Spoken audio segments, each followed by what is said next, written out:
Hi everyone, it's Leandra from PaperArtsy. This is part 3 in a series of videos that I have been doing on brayered backgrounds. In part 1 I showed you how to do monochrome backgrounds with sort of oranges, blues, how to build up a depth of colour with those. In part 2 I started to introduce additional colours so that you could just get more interest going in the background than just having a monotone. And then for this one, part 3, we're starting to look at how you introduce stamping into your backgrounds, and we're also using, quite a lot of colour with that. Also knocking it back a little bit with the white paint so that you have the brighter version or the softer version. But rather than show you on the smoothie cardstock, which is what I've been working up until now, I want to show you this technique on a fragile paper, which is tissue. We get a lot of requests from people asking, why is our crackly tissue out of stock? Well, the manufacturer that we bought it from ceased making it quite suddenly, and it took us quite some time to source an alternative product. Now we do. We have, it's listed on our website as waxed tissue. It comes in 12 by 12 sheets, and it is pretty much the identical product to what we had before. It's quite a robust tissue, so it's not going to collapse when you add paint, and it's not going to collapse when you add water. It's still got some translucent qualities, and this sample here is the technique that I'm going to show you done directly onto tissue stock. So when you work onto the tissue, the paint adds a level of robustness to the tissue that isn't there before, but it also enables you to work on canvases. You can wrap this around corners, you can die cut it, you can crumple it up, you can do all kinds of fun things with tissue that you can't do with card. And I have got an idea that I want to show you in another video of how to use the tissue to make a really textured flower. So, tissue stock. How do we sell it now? Well, I just briefly touched on that, but it comes like this, 12 by 12 packs. There are a couple of patterned ones that we stock. This one is nice script, and then we've got the damask as well. But these ones are kind of more commonly used. You've got the white, the cream, and the craft. They all have 20 12 by 12 sheets in a pack, and we retail them for £3.20. It's fantastic. You've got lots of use there, and it's really cool that it's 12 by 12 because you can then work on larger format substrates. So let's get started and show you how to do this. The products that you're going to need to be able to make this project, to do the brayered background, obviously a brayer. I use the small craft sheet that we sell. This is a quarter of a craft sheet. We chop them up smaller to make the pallets. You'll just need some acrylic blocks. These are our flexi blocks. They're nice and thin so that you can get good pressure through onto your stamps. They don't take up a lot of space or weight. Obviously you'll need a piece of your tissue paper, the 12 by 12 waxed tissue, and some stamps. Now for this, when I introduce stamps, I really like a contrast of bold stamps. So these ones are from the Lynn Brown set 4, and they're really nice. There's sort of quite a floral theme, and where I'm heading later on is flowers, so flowers are good. I like to contrast the bold with Ellen Vargo's Scratchy Stamps. So this is Ellen Vargo set 2. There are other sets as well that we have with this that she's done with the lovely scratchy thing. That any of them are fine. These are just quite a nice size for the size paper that I'm working on. I adore this one that Ellen's done. This is an absolutely must-have stamp. I use it non-stop, and all of these elements just add really nice texture. And then I tend to always finish with a script stamp. This is a stamp that I've been begging Mark to make for many, many years, and it's a really nice, bold script stamp, and fantastic to use, and you cover a lot of real estate in a really quick period with such a great stamp like that, such a large one.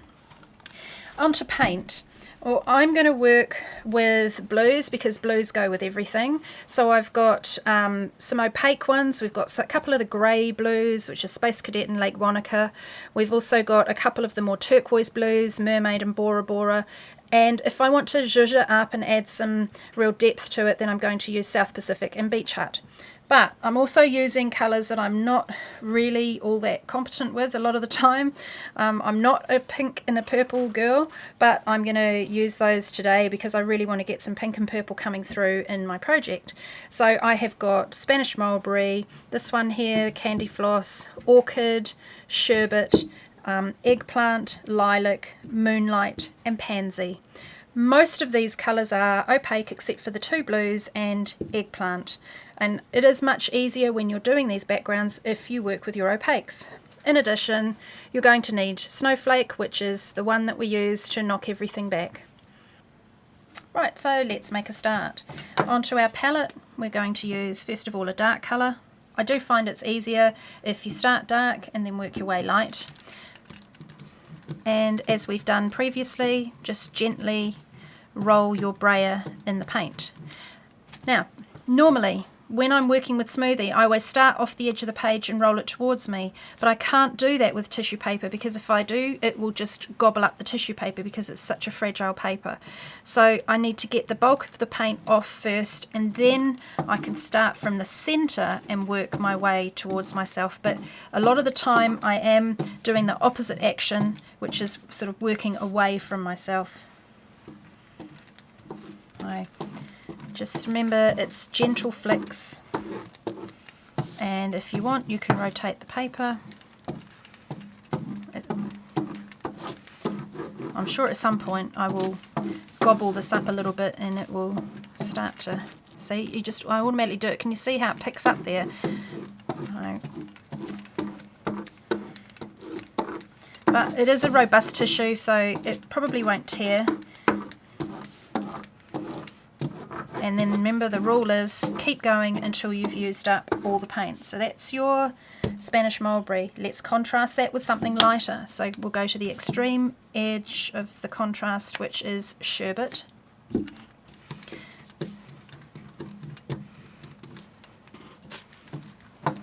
Keep pushing away from myself. I'm going to forget this all the time. So used to doing it the other way. It is a bit harder for you to see what's the colours as they layer up because it's a tissue, and because what's happened, the edge underneath also shows through the paper. But as we build up some layers, it will be much easier for you to see what's going on.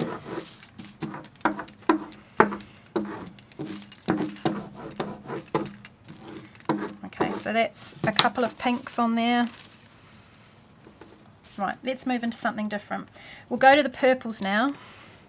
So again, I'm going dark. This one's the pansy. It is quite weird going dark to light when you're not used to doing that. But you're constantly using your light to control things. So like I showed in the previous videos where you use Snowflake to knock it back, here I'm using the lighter shade, so I used sherbet, and next up I'm going to use Moonlight. This Moonlight is a very pale purple. If you're familiar with our paint families, you'll know that we have a light, medium, dark and a super dark paint in each of the colour families. And you don't have to use the paints within a colour family, you can swap them about. And what I'm trying to do here is just sort of slowly fill up the gaps and try and get a bit of contrast going on.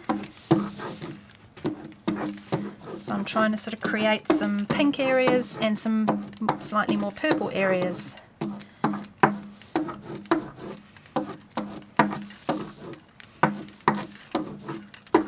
Okay, that's starting to look a bit more differentiated. Now let's go to Orchid. Orchid's a really nice bright pink. It's one of Jo Firth Young's favourites. And it's got really high coverage. I just start at the edges if you're a little bit unsure about how dark it is, and then as it runs out on the brayer you can start to bring it in towards the middle bits. And just flicking it gently gives you a little bit more control.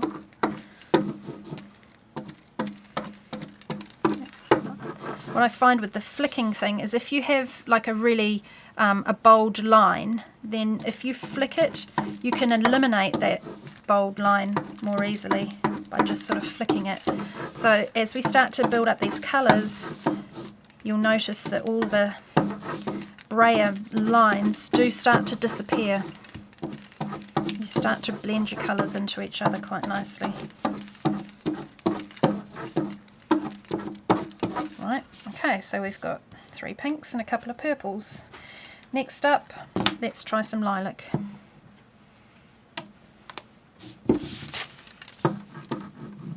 Again, high coverage paint. It's just a little bit darker than the one that we used earlier.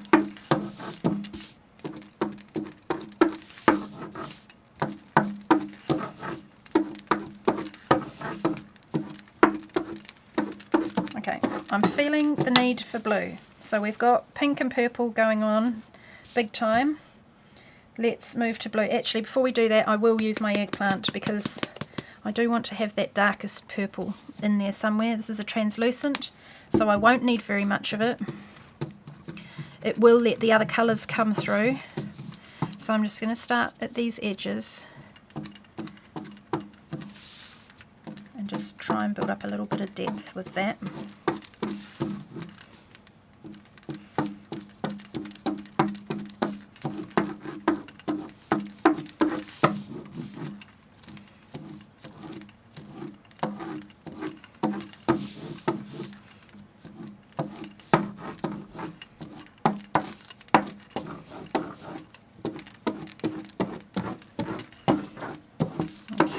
Just adds a little bit more structure to it. Right, time for blue.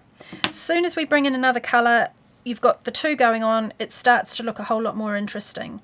So let's go to a mid-tone blue. This is Bora Bora. It's quite a greeny blue. Again, I'm starting with the darkest first, and then I might lighten off with Mermaid. And all of these 3 colour groups are happy together. Blues work with purples, blues work with pinks. So you can layer them all up on top of each other and you're not going to make mud. Plus our paints are so opaque, the colours we've chosen, that you straight away are going to get really nice layering without any accidents going on. So you just rotate your page and flick the colour on. Straight away, that 3rd colour just makes it look heaps more interesting. 3 colours always better than 2. Each time you bring in another colour, it starts to look just that little bit better. Notice my tissue isn't buckling at all. Hardly any paint is being used with this technique, so it all feels pretty dry straight away, and you keep going until your brayer cannot transfer any more paint from your craft sheet onto the background. Okay, let's go light. This one is Mermaid. So I probably tend to be a little bit more heavy-handed with the lighter ones. It's like I said before, they're softening and they kind of make your background a bit more usable, particularly for stampers. And that is the goal, kind of starting dark and trying to bring this back lighter.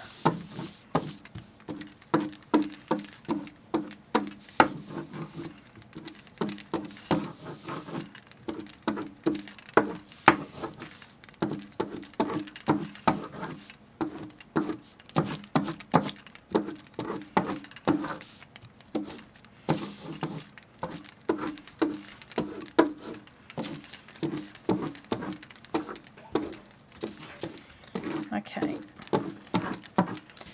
Next we're going to use some Snowflake, and then I might finish off with a touch of guacamole.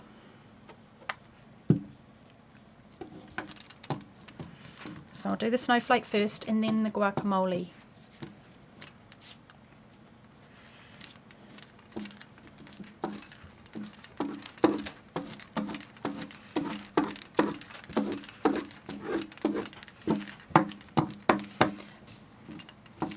So if you want to introduce a completely different colour that you hadn't planned, remember the trick is put some snowflake down first, and it gives you then a white area to introduce another colour.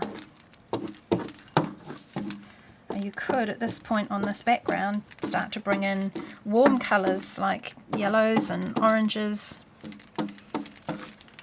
but I just think a touch of guacamole is just going to give it a little bit of lift. Not too much, but just a little bit.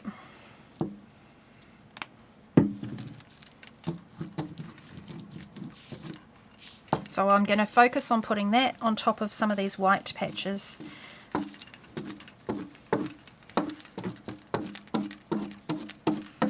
And where the green crosses over the blue, you start to get really nice turquoise colours.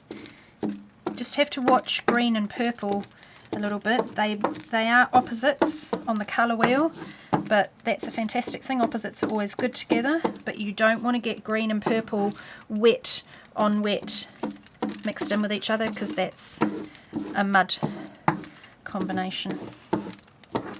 Now look at this, you can just start to bring the guacamole over everything and it looks completely different on top of the pink bits. It just seems to work, and it gives it that little lift that it needed. It was all a bit samey. Even though I'd used 3 different colours, it was all a bit samey. Okay, I'm happy with that. So now my next step is to move on to some stamping. So next step here is to start stamping. So I'm going to start with the bold stamps, and this is that flower there, and back to my palette again. Now you can, with these bold stamps, if you want, you can kind of ink them up this way with your brayer, but it's a bit tedious in the long term, so I just sort of start that way, and then I just use the paint on the craft sheet as my palette. And I'm really not looking for a perfect image. If it's a little bit shady at the edges, that's just fantastic, because then it's not, it allows some of the colours to come through. So you don't want it to be absolutely immaculate. And at this point, the aim is just to, the stamp that I'm working with, try and work with that evenly over the whole piece of paper.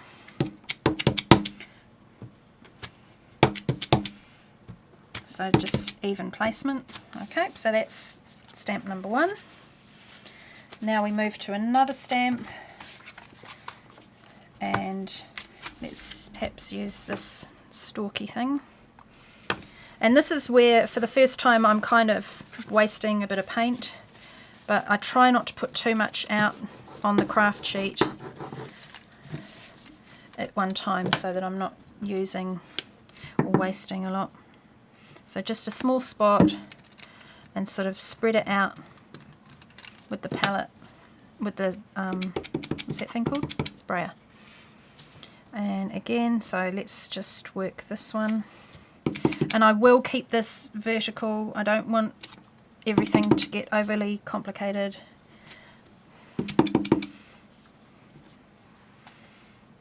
But I just love how the bold really pops, and again it just shows how opaque the Fresco chalk acrylics are, because you just get fantastic instant coverage. Right, that's a pretty even use of that one. And just use your baby wipe to clean up your stamp. You do want to get paint off pretty quickly, otherwise you end up having to wash them, and that's just effort, isn't it? Anything for an easy life. Clean off the brayer. Next, let's go to some of the really fine detail stamps. So these are the ones that Ellen calls her scratchy stamps. So we've got a sort of a round thing, and we've got a long, tall, skinny thing. So how about we try the rectangle first? And decisions, colour. I think we'll go, oh goodness, let's go to the Pansy. So this is one of the darker purples. It's an opaque. We just need amount of paint. Can use that bit off the brayer if you want. And again, I'm just trying to keep things horizontal and vertical. So I'm just trying to ignore everything else that you've done. So it's totally okay to stamp over the top of layers that you've already put down. But just focus on the stamp you're working with at the moment and keeping that balanced. And you gradually start to build up a really cool background without any effort at all. This is just the exciting part. I love this. I could do this all day long. A little bit off the edge. Always stamp off your edges because you never know if this is going to go onto a canvas. You want to have it looking pretty cool all the way around. There's a bit of a gap over here, so just a skinny one there might do it. Great. Okay, so that's the pansy.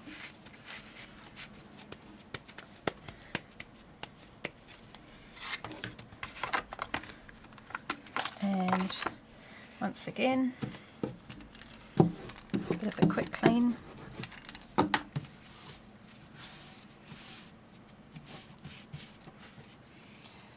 Okay, I'm feeling the need for something round. So I'll do one more scratchy because I really love the round scratchy one. So this is a nice circle, and I think what we need to do now is start to go a bit lighter. I think we'll go for decisions. Shall we save? No, we'll go for guacamole. I know we've already used it, but we've used it on a solid. Let's see what it looks like on a scratchy. You can always change your mind if you don't like it. Okay, circles.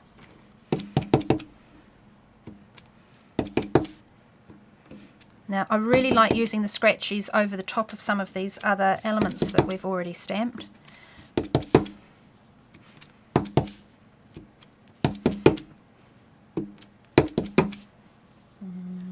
There. And then finish off going over the edges. Okay, it does dry a bit darker, so it looked quite vibrant at the beginning, and that was because it was wet. A lot of our paints do dry slightly darker. And I think it might be time for some spots. We're getting there. We're almost finished.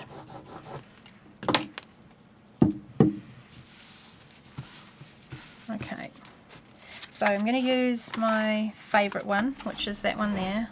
No, okay, I'll restrict myself. Let's think. No, let's do it. I'll just go with my first instinct. So this is a really nice little spotty stamp, and I think I'm going to keep going lighter at this point. So back to Mermaid.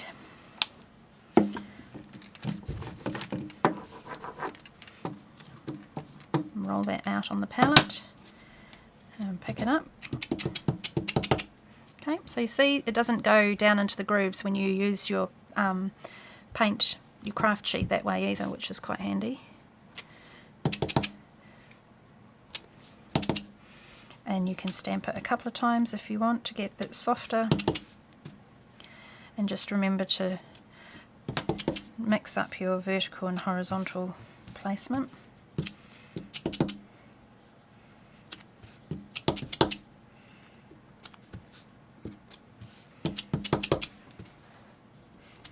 Something about spots that just always finish a background off.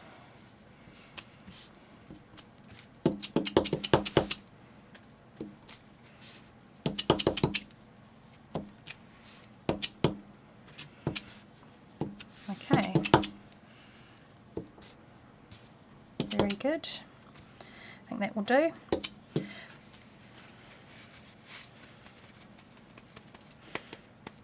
Of course, the bubbles are going to look great. Any of these stamps are going to work really well, but I don't want this video to drag on too much longer, so I'm going to move to my final step, which is using the script. Okay, so script is going to be in Snowflake. So we need to get our stamp, which is this really large stamp. It's a fantastic stamp. Pop that on an acrylic block. Do remember to try and put it straight on the block, so I just look at the lines and make sure that the general drift of the lines sort of matches the top of the acrylic block. This stamp, it's a bit tricky because it does sort of go off a little bit in one direction, but you don't notice it once you're using it. And we need quite a significant pile of Snowflake on here. Brayer that out. Got a hair in there. Okay, too bad. This, using the script this way, is very similar to how I use Snowflake over the top to soften everything back. So it almost acts like a soft focus. You see, you get the paint on there really nicely, and then we're just going to plonk it straight over the top. And I love how quick this is. You really don't muck about, you just go for it.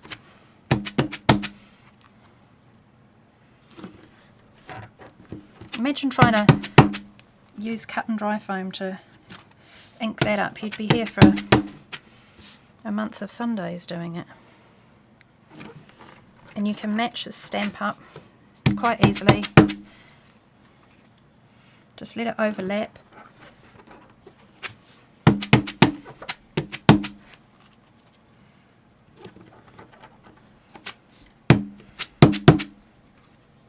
A little bit at the top there.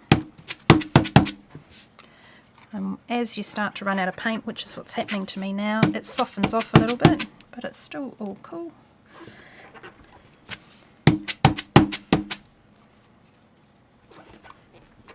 Just need to press a bit harder as the paint dries off. Oops. There you have it. A really cool background. Something about using that script at the end just makes it, finishes it off perfectly, and it's lovely because it layers up on top of those really bold elements that we had in there earlier. So there you go, it's a fragile paper, it's a piece of tissue, but we've totally transformed it into something different. Just one final tip, if you're going to put this onto a tag or a piece of grey board, then it's okay if you're using, like this is our, what we call our grey whiteboard. If you've got white on one side, then you can glue that on fine. But if you've got grey board that is just grey, when you put that on there, you'll start to see the grey will come up through the tissue paper in areas where there are small holes that you didn't realise were there. So the trick to avoid that, you've got two options. You can either paint your grey board white, or you can just use your brayer and come over the back of the tissue paper with a layer of white paint before you stick that down onto any surface. So it's the same for manila tags. If you put this onto a manila tag, because it's a sort of a yellowy colour, the yellow colour will come up through these bright pinks and purples. So it's better to paint your tag white or paint the back of the tissue paper first, whichever works for you. So there you go, that's the third in the series. You can do this onto any sort of surface you like. It doesn't have to be tissue, it can be smoothie or directly onto your manila tags, onto old book pages, whatever you want. Have a go and let us know how you've got on. We'll see you next time back here on the PaperArtsy YouTube channel.